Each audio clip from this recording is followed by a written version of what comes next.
So, is this the hot topic now? Linking Toronto Maple Leafs forward Mitch Marner to whomever and wherever it is in the NHL that he can go? Yeah, I think it is for now, at least. Because yesterday we did make a video talking about some Marner destinations that people have been bringing up. We had spoken about the Habs, we spoke about the Canucks, we made a video about the Oilers. It was interesting, actually, it was all the same video, so what am I talking about here? But, by far, the biggest and most popular Mitch Marner destination that I have been seeing in the past few days has been the Detroit Red Wings.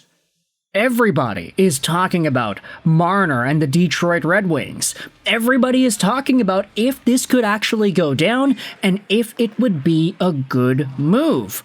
But there are some contentions that people are bringing up here and there, and it's why I wanted to make this video to dive into the idea of Marner as a wing.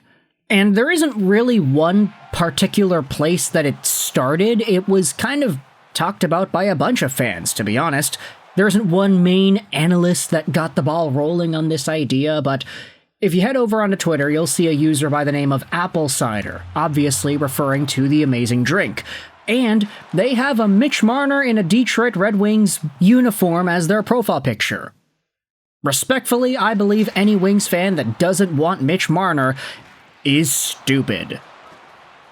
And all semantics aside, he says, oh, respectfully, and then he proceeds to disrespect people. But there was a reply that was quite popular after this tweet was posted by Apple Cider. It was made here by the Mexandian. Mexanadian? Something like that? He does the Flying Wheel Pod, which of course is a Detroit Red Wings-based podcast, and he responded to this idea saying this: honestly, people who don't want Mitch Marner just because he hasn't had playoff success don't understand the full history of the Red Wings or the NHL. Brendan Shanahan and Dominik Hasek didn't have good playoff success, and looked what happened when they became a wing.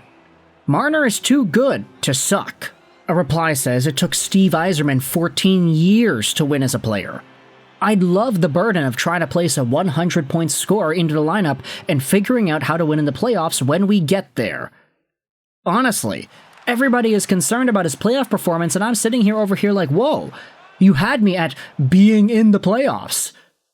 And this is a particular idea that I think a lot of Wings fans would bounce at, because there's an immediate instinctual gut reaction that says, oh no, I don't want Marner. The guy sucks in the playoffs. Oh, why would I get him? He disappears when the games matter the most. He's this, he's that, he's got a crazy dad. He's done all the stuff that we had been criticizing Marner for over the past few years. And that is fair to look at his body of work and say, yeah, there is such a discrepancy between what Marner does in the regular season and what he does in the postseason, and the amount of money that he's making totally does not align with the caliber of play you get out of him when the first round begins. You can be disappointed and dissuaded by that. But at the same time, Marner has still been, he's a 5-time 100-point pace caliber guy who hasn't had the games played to fill out 100 points every single one of those 5 times. He got 100 points this year. He's a 100-point guy. He is very good. The Wings do not have a 100-point guy. They have guys who might be able to hit it one day. I don't want to discredit Lucas Raymond. That guy is still young, very young. Patrick Kane, of course, has hit it before, so maybe they do have a former 100-point guy. But semantics aside, having Marner on the Red Wings would be crazy. Huge addition there. One of the top free agents over in Detroit. And the argument about winning is one that you will see a bunch throughout various parts of Red Wings social media. This is what was talked about on the R Detroit Red Wings subreddit on the daily thread. Marner would be an incredible add to this team, and I think it's crazy that people are arguing differently. Yzerman didn't win a cup till his 14th year in the league. Adding a 100-point player is never a bad decision, especially when you take into account he was the best penalty-killing forward on Toronto. This Red Wings team with Marner these last 2 years gets into the playoffs. You also have some line proposals. Marner, Larkin, Raymond, DeBrincat, Kasper, Kane. Just saying, folks, that's starting to look like some real firepower. If you wanted to spread things out, you could go Marner, Kasper, Raymond, or DeBrincat, Larkin, Kane. Have that Kane-DeBrincat pairing pop off with a fellow American in Larkin. There are some very intriguing options for the Detroit Red Wings. And it also was talked about too, but honestly, if you're talking about my opinion, I don't know how much I like the idea of having Marner and Raymond on the same line. Mostly because I feel like these guys play so similarly. Heck, even in the Why I Want scouting report 5 years ago that we made about Lucas Raymond, we said he's the Swedish Mitch Marner.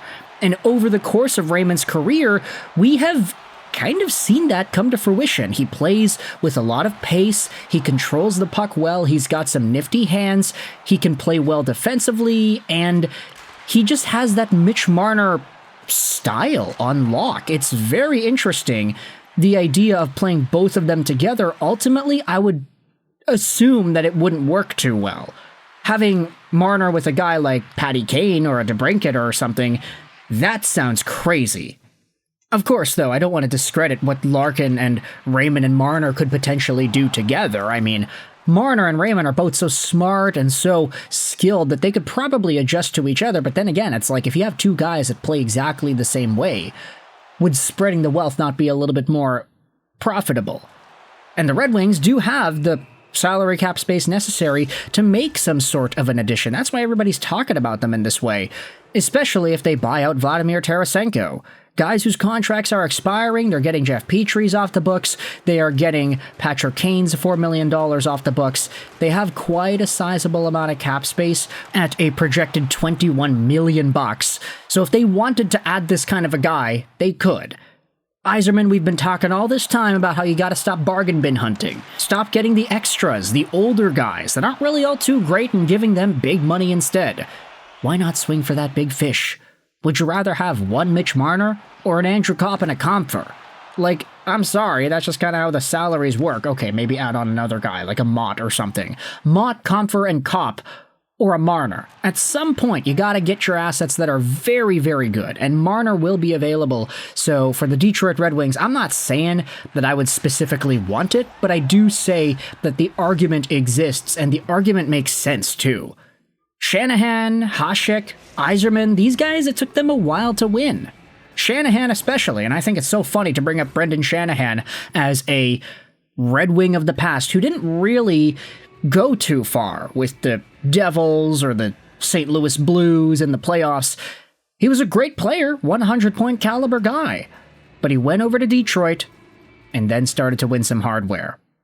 And Marner, I mean, if you wanted to talk about London Knights that followed in that path, Marner could be the next guy. Who really knows? Shanahan, of course, a lot more of a different player than what Marner is. But anyways, I want you to let me know your thoughts in the comment section below about the idea of Marner to Detroit and whether or not you think this Brendan Shanahan, Dominic Hasek, never winning, playing terribly in the playoffs thing actually does make sense in your opinion. Is it a reasonable argument to bring up when talking about Marner as a Red Wing? Let me know in the comments all your opinions. I hope you enjoyed this video. And bye.